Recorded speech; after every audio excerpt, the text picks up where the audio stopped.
귀한 찬양 연주 감사합니다. 우리 말씀을 위하여 함께 기도하겠습니다. 살아계신 아버지 하나님, 이 시간 온 마음 다해 영과 진리로 아버지께 예배드립니다.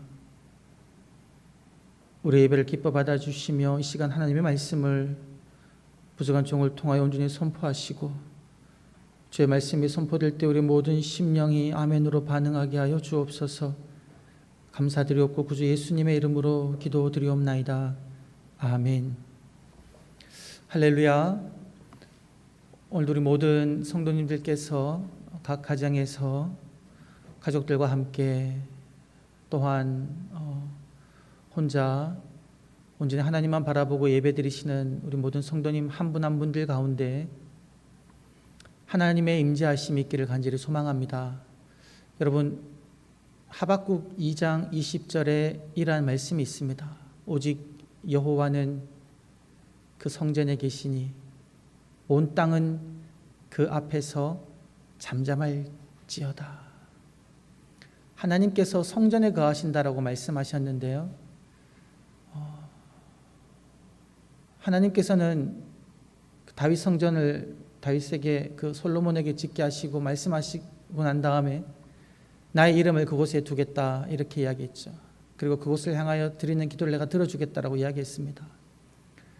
신명기를 보게 되면 모든 이스라엘 사람들은 그 성전이 있는 곳으로 와서 하나님께 예물을 드리고 예배를 드려야 했습니다.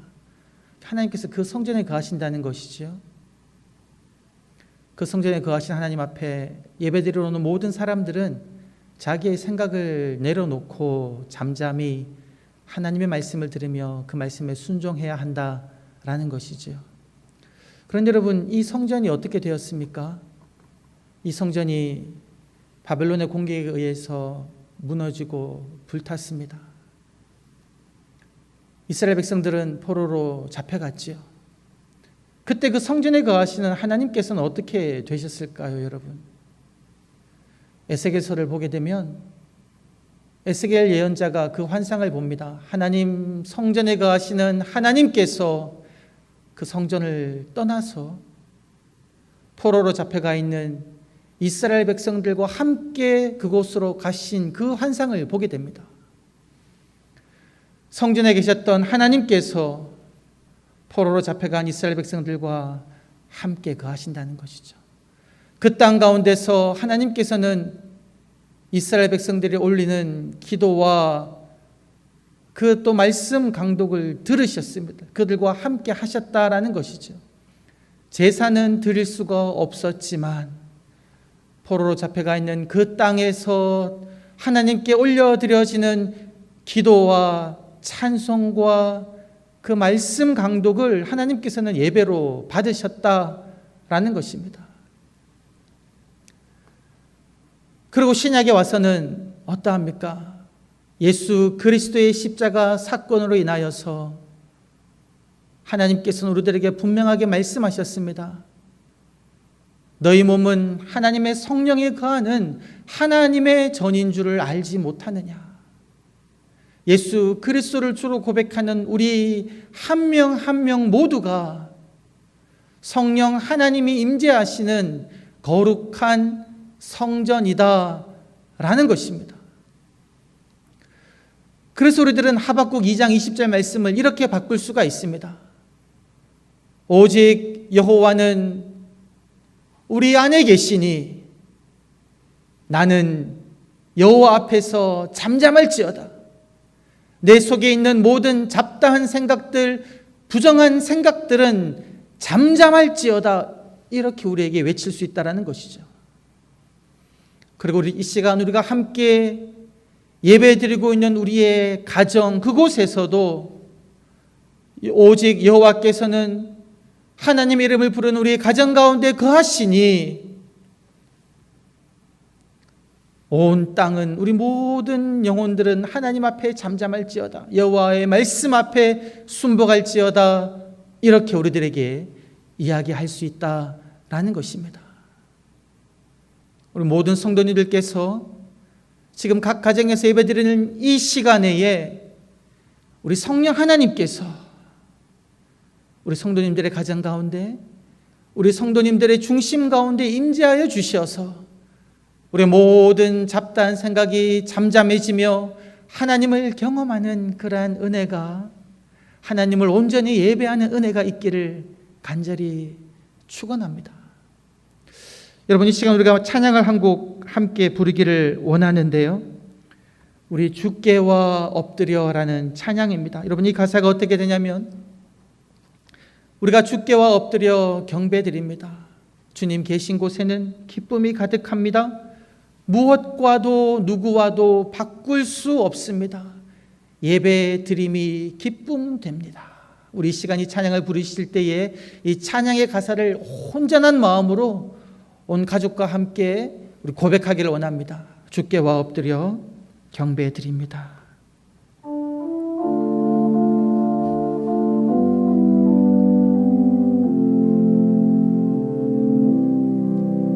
주께와 엎드려 경배드립니다. 주 계신 곳엔 기쁨 가득, 무엇과도 누구와도 바꿀 수 없네.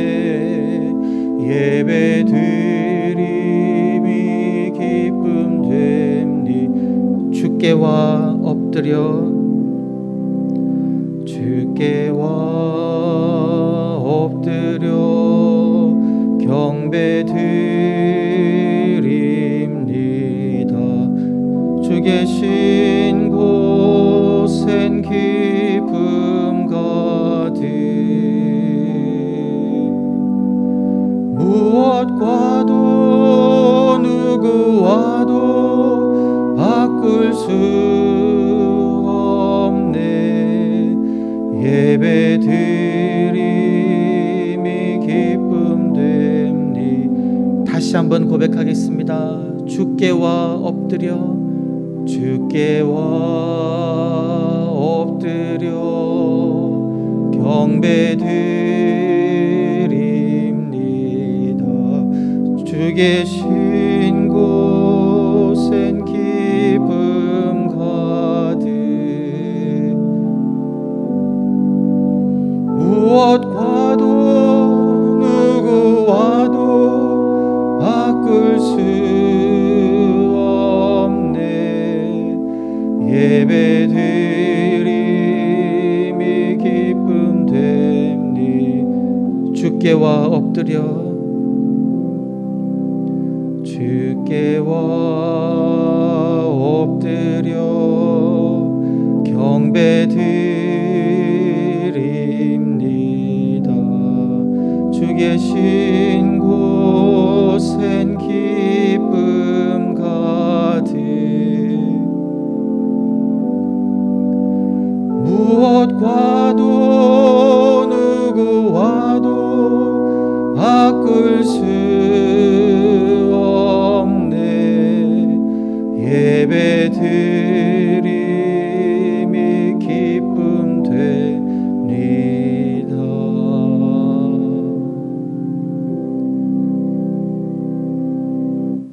아멘. 우리 시간 예배드릴 때에 이 찬양의 가사처럼 우리 예배를 받으시는 하나님을 바라보시며 그 하나님 앞에 내가 온전히 엎드려 경배하며 하나님만을 높여드리는 은혜가 있기를 간절히 축원합니다. 예배드림이 우리의 마음에 온전한 기쁨 되기를 간절히 소망합니다. 무엇과도 누구와도 바꿀 수 없고 온전히 하나님께 예배드리는 이 순간이 내 삶의 가장 기쁨 된다는 고백이 우리 모든 성도님들 가운데 있기를 간절히 축원합니다.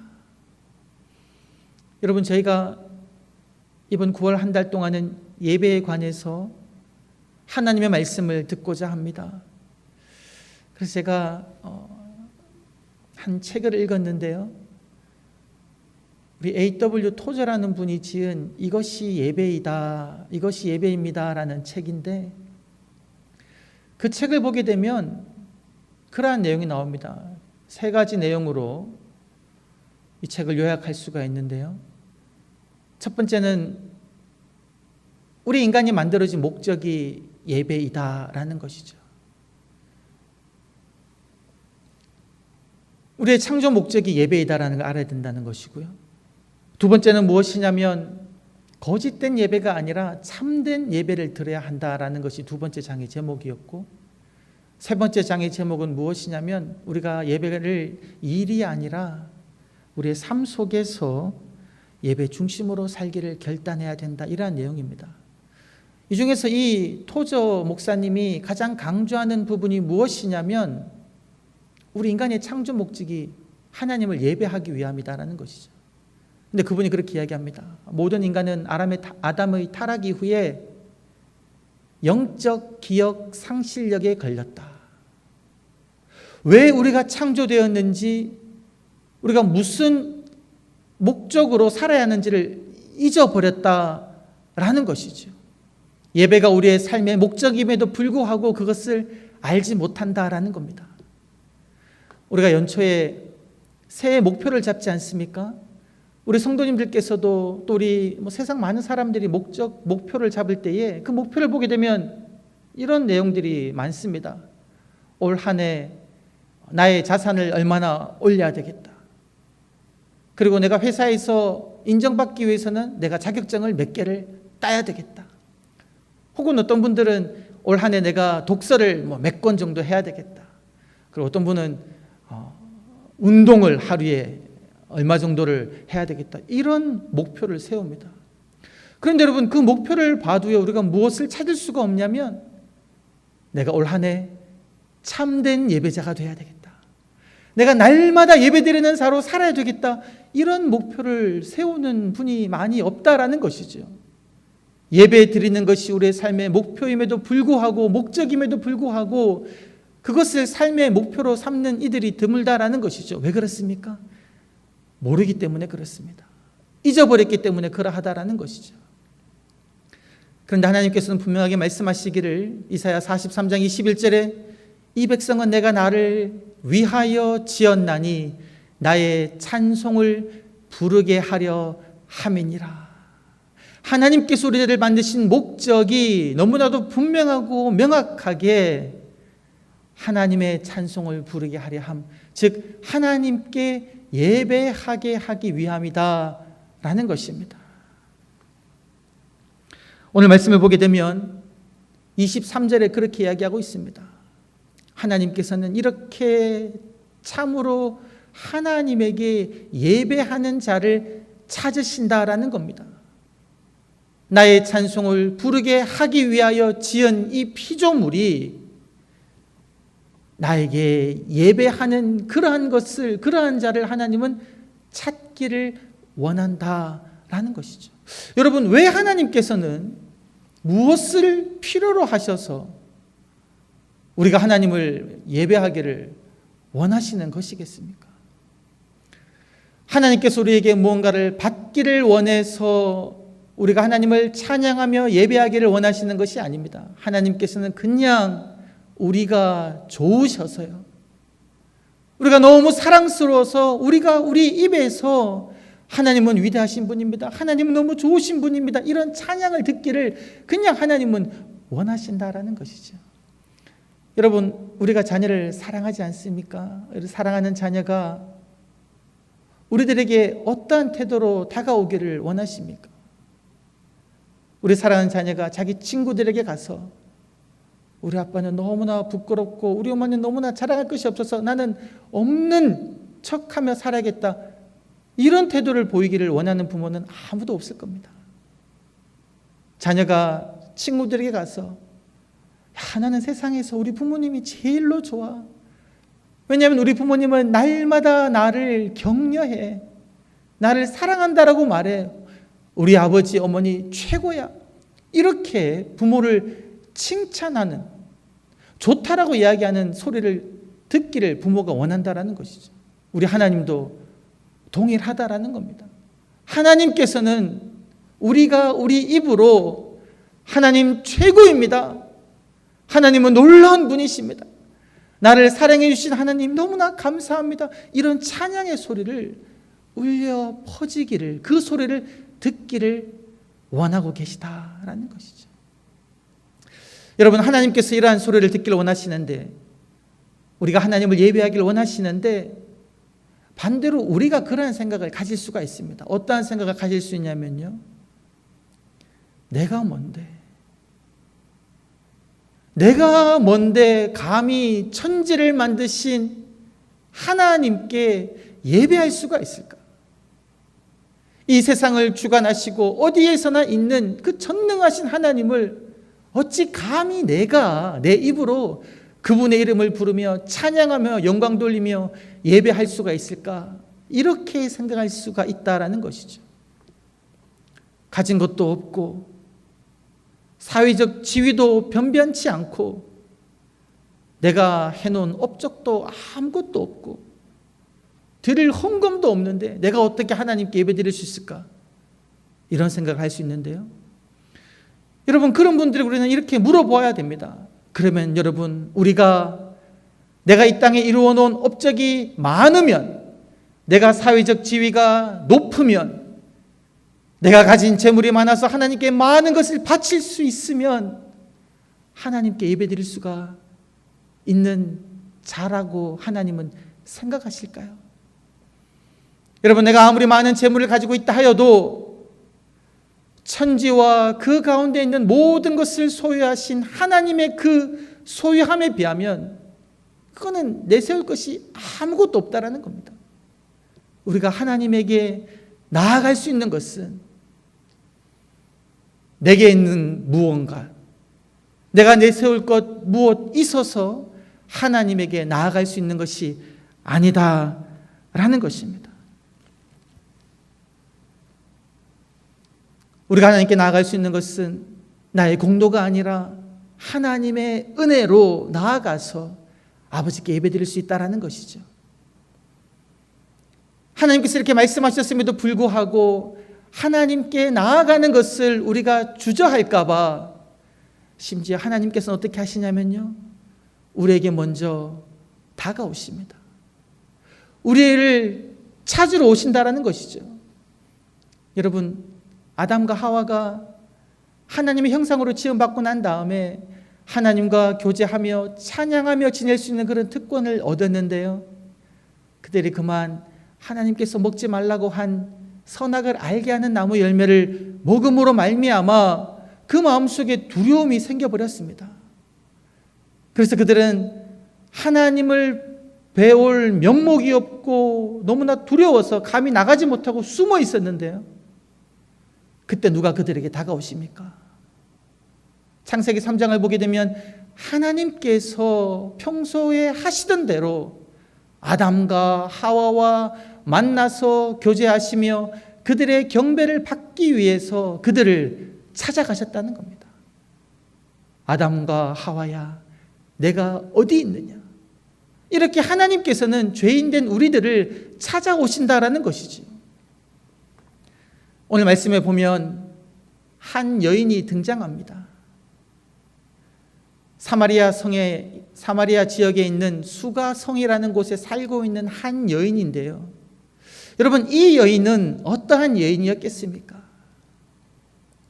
이 여인은 하나님에게 나아가 예배드리기에 적합하지 않은 그런 여러 가지 조건을 가지고 있는 것처럼 보이는 여인이었습니다.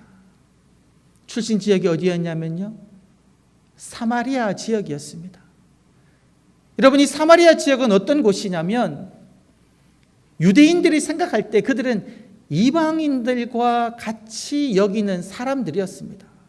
왜냐하면 주전 722년경에 북이스라엘이 멸망했을 때에 그 아시리아 왕이 이방 여러 사람들을 그 사마리아 지역으로 이주를 시켰습니다. 이주를 시키면서 그들로 하여금 하나님도 섬길 뿐만이 아니라 그들이 이전 땅에서 섬기던 여러 가지 많은 신상들을 가지고 와서 같이 섬겼다라는 것이죠. 사마리아 지역에 사는 여러 사람들은 하나님께 예배드릴 뿐만이 아니라 여러 우상에게도 예배드리는 사람이었다라는 것이죠. 이 혼합 종교가 일어난 겁니다. 그때로부터 약 한 300년이 지나서 535년경에 그 포로 귀환민들이 돌아와 가지고 유다 땅에 성전을 지으려고 했을 때, 여러분, 사마리아 지역에 있는 사람들이 성전 짓는 것을 도우려고 했을 때 그 스룹바벨이 그냥 거절합니다. 왜요? 그들은 이방인들과도 같은 사람들이었거든요. 하나님의 성전을 다시 짓는데 다른 신을 섬김으로 말미암아 더러워진 그들의 손이 성전을 더럽히기를 원치 않았다는 겁니다. 그들은 하나님의 성전 지을 때 손을 더할 수가 없었다라는 것이죠. 그로부터도 약 한 400~500년이 지난 이 순간입니다. 그러니까 700년 동안 이 사마리아 지역에 사는 사람들은 하나님도 섬기고 우상도 섬김으로 말미암아 그들의 종교는 혼탁하게 되었고요. 그로 말미암아 유대 땅에 사는 사람들은 그들과는 상종도 안 하는 그런 사람들이 되어버렸다라는 것이죠. 더구나 이 수가성에 살고 있던 이 여인은 어떠한 여인이었냐면, 예수님과의 대화를 통해서 보았을 때 이 여인이 남편이 5명이 있었고, 그리고 지금은 남편 아닌 사람과 사는 여인임이 드러납니다. 여러분, 남편이 5명이나 있었다는 것은요, 이 당시 사회상으로 볼 때 5번이나 남편의 손에 의해서 내침을 당했다는 겁니다. 이혼 증서를 써주면 다시금 결혼할 수가 있는데, 이혼 증서를 써주었다는 것은 뭐냐면 남편에게서 쫓김을 당했다는 것이죠. 그리고 언제 이혼할 수 있냐면, 보통 간음을 한 경우에, 무슨 부족한 것이 드러났을 경우에 이혼을 할 수가 있는데, 그럼 이 여인은 그런 부정한 일을 했을 수도 있는 여인이다라는 겁니다. 근데 지금 살고 있는 남자가 있는데 그 남자는 또 결혼한 관계가 아니다라는 거죠. 그럼 우리가 생각해 볼 수 있는 것은 그냥 동거만 하고 있는 겁니다. 왜 동거하고 있을까요, 여러분? 누군가의 도움이 필요한 거죠. 살아가려면 내 혼자만의 힘으로 살아갈 수가 없습니다. 이혼 당하면 부모 집에 가 있는데 가 있을 부모 집도 없는 상황이다라는 것이죠. 그래서 한 남자에게 의지하며 살고 있습니다. 그리고 말씀을 계속 읽어보면 이 여인에게는 자녀도 없었던 것 같아요. 왜냐하면 예수님이 메시아인 것을 알고 난 다음에 예수님을 증거하기 위하여 가족에게 찾아간 것이 아니라 마을 사람에게 찾아갑니다. 이 여인은 많은 배척을 경험했었고요. 자녀도 없고 부모도 없고 의지할 곳 없이 외롭게 살고 있는 그러한 여인이었다라는 겁니다. 사회적 시선도 온전치 못했겠지요.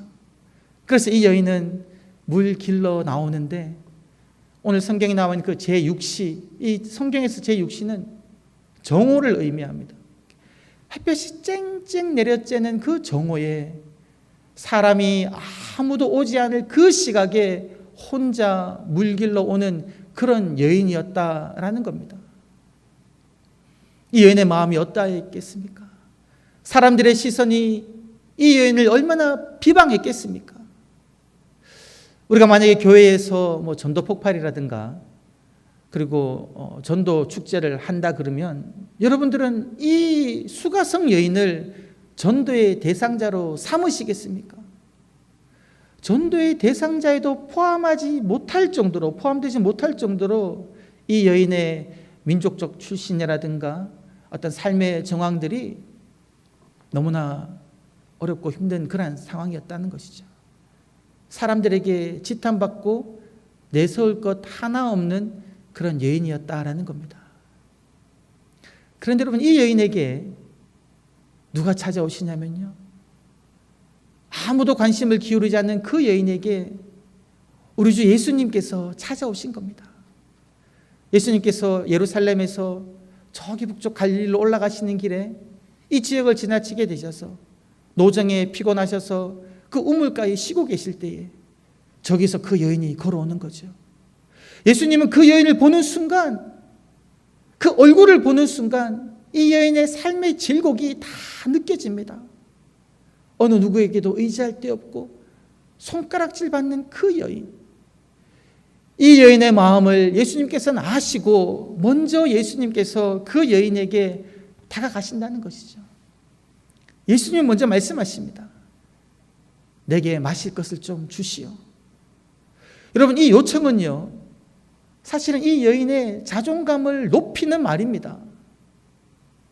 명령으로 내게 물을 달라라고 하신 게 아니라 내게 마실 것을 좀 주시오라고 요청한 것이죠. 이 여인에게 내가 누군가에게 도움을 줄 것이 있다는 것을 느끼게 하는 그런 요청이었다는 것이죠. 이러한 따뜻한 예수님의 요청에 이 여인이 자기의 속 내용을 다 드러내는 겁니다. 아니, 사마리아 여인에게 어찌 유대 사람인 당신이 말을 합니까? 그러한 자기의 출신의 어려움을 이야기하는 것이죠. 그때 예수님께서는 대화를 쭉 이어가시는데요, 예수님의 대화를 살펴보면 예수님께서 지금 이 여인에 주고 싶어 하는 것이 무엇이냐면, 영원히 목마르지 아니하는 살아있는 물인 영생을 주기를 원하셨고, 또 이 여인을 하나님을 온전히 예배하는 예배자로 초청하기를 원하심을 우리들은 알 수가 있습니다. 예수님께서 여인에게 그렇게 말씀하시죠. 이 물을 마시는 자는 다시 목마르려니와 내가 주는 물을 먹는 자는 영원히 목마르지 아니하리니 내가 주는 물은 그 속에서 영생하도록 솟아나는 샘물이 될 것이다 라고 말씀하십니다. 그리고 이 여인이 우리가 어디에서 예배드려야 될지 모른다는 어떤 그런 종교적인 궁금증을 예수님에게 던지셨을 때에 예수님께서는 그 여인에게 그렇게 말씀하십니다. 나를 믿으라. 이 산에서도 말고 예루살렘에서도 말고 오직 영과 진리로 아버지께 예배할 때가 온다. 참으로 하나님께 예배하는 자들은 영과 진리로 예배하니 하나님은 영이시니 영과 진리로 예배해야 된다라는 그 가르침을 이 여인에게 주신다라는 것이죠. 여인의 머릿속에 있었던 생각은 무엇입니까? 내가 하나님께 예배할 때에 어떤 장소에서 예배드려야 하냐? 그리고 나의 출신이 어떠해야 되느냐? 그리고 나의 도덕성이 어떠해야 되느냐? 이러한 생각을 하고 있는데 예수님께서는 그 여인에게 말씀하시기를 하나님께 예배할 때에 필요한 것은 출신 지역도 아니고 장소도 아니고 지성이 있고 없고도 아니라 오직 영과 진리로 하나님께 예배하면 된다라는 것을 그 여인에게 말씀하고 있다라는 것이죠. 누구든지 하나님께 나올 수 있다는 겁니다. 여러분, 여기서 말하고 있는 영과 진리가 무엇이겠습니까?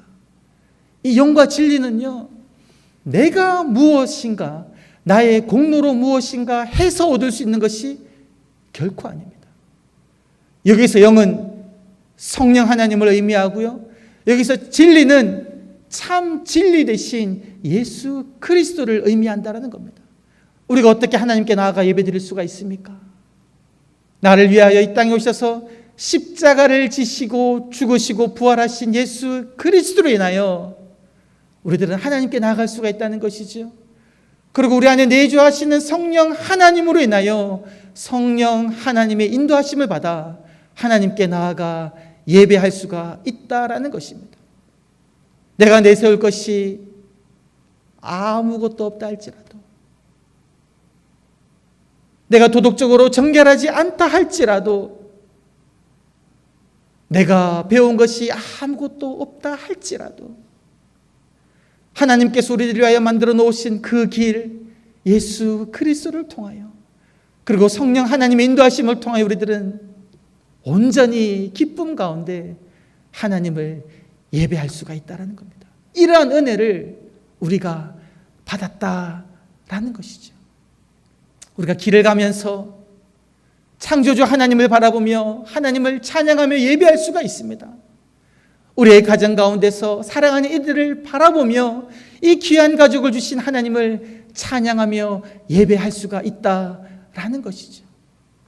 코로나19로 인하여서 우리의 삶이 너무나 어렵고 힘들고 예배당에 나와 예배드리지 못함으로 인하여 우리의 마음이 너무나 무겁게 가라앉는 그러한 것을 경험한다 할지라도 여러분, 중요한 것은 그것이 아니다라는 겁니다.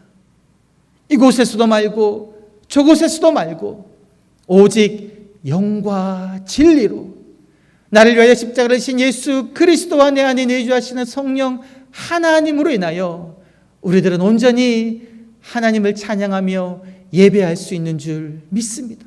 이러한 은혜가 코로나19로 인하여 야기된 어려운 상황 가운데 속에서도 여러분 가운데 있기를 간절히 축원합니다. 우리 성도님들이 어디에 있든지 무엇을 하든지 언제든지 영과 진리로 하나님을 온전히 예배하시는 저와 여러분 되시기를 주의 이름으로 간절히 축원합니다. 살아계신 아버지 하나님, 하나님을 예배할 수 있는 자로 불러주심을 감사합니다. 내가 잘나서, 내가 가진 것이 많아서, 내가 신앙의 연륜이 많아서 예배할 수 있는 것이 아니라 오직 예수 그리스도로 인하여 성령 하나님으로 아버지를 예배할 수 있는 자 되게 하신 줄 믿사오니 날마다 하나님을 영과 진리로 예배하는 저희가 되게 하여 주옵소서. 그러한 은혜가 우리 가정 가운데, 우리 교회 가운데 충만하게 하여 주시옵소서. 감사드리옵고 구주 예수님의 이름으로 기도드리옵나이다. 아멘.